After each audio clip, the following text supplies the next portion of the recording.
Your performance review has 9 positive comments and 1 piece of criticism.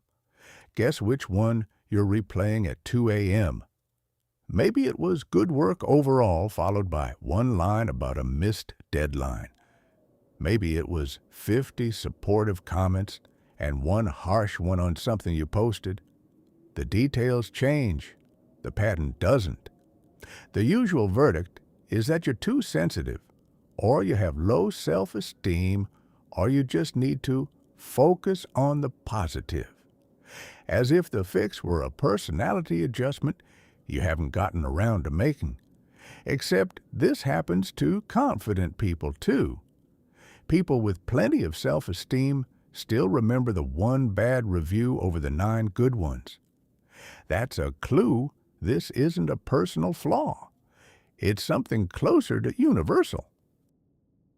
Psychologists call this negativity bias, and it's one of the most consistently replicated findings in the field. Negative information gets weighted more heavily than positive information of equal size across memory, attention, and decision-making alike. A landmark review put it plainly, bad is stronger than good. Across relationships, money, health, and first impressions, 1 bad experience typically outweighs several good ones of the same size. The same review found it in close relationships too. A single betrayal or major conflict can outweigh years of accumulated goodwill, which is part of why trust is so much easier to break than to rebuild. It even shows up in raw brain response. When researchers measured electrical activity in the brain as people viewed positive, negative, and neutral images of matched intensity, the negative ones produced a measurably bigger spike before the person had even consciously judged them. There's a name evolutionary psychologists use for why a system would work this way on purpose: the smoke detector principle. A smoke detector that occasionally goes off for burnt toast is annoying. A smoke detector that fails to go off during an actual fire is fatal. Evolution doesn't optimize for accuracy. It optimizes for the cheaper mistake. So the system is tuned to false alarm on the side of caution every time, and your emotional response to criticism is running on that exact same logic, just for information instead of fire. Because for most of human history, missing a threat could kill you, and missing a reward usually just meant missing out. A system that overweights danger survives more often than one that stays perfectly balanced. It's not built to make you feel good. It's built to keep you safe first. And this isn't confined to performance reviews. It's the 1-star review that sticks in your head longer than the 55-star ones. It's the single critical comment on a video that outweighs 1,000 supportive ones. It's the way an argument from years ago can still surface uninvited, while 100 pleasant, unremarkable days from that same year have quietly vanished.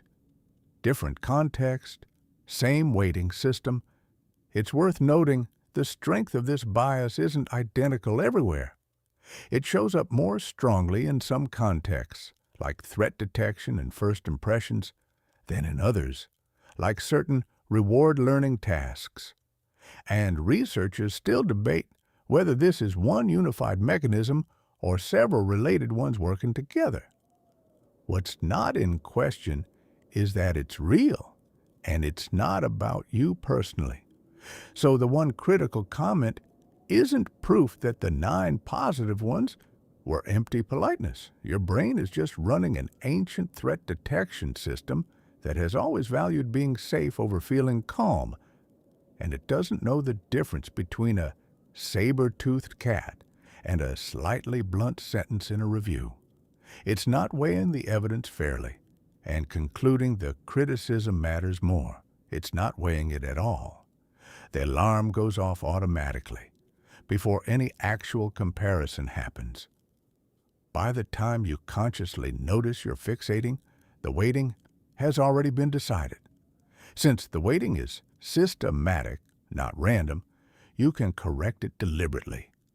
Next time one piece of criticism is looping in your head, physically list the other 9, out loud or on paper, one at a time. You're not talking yourself out of anything.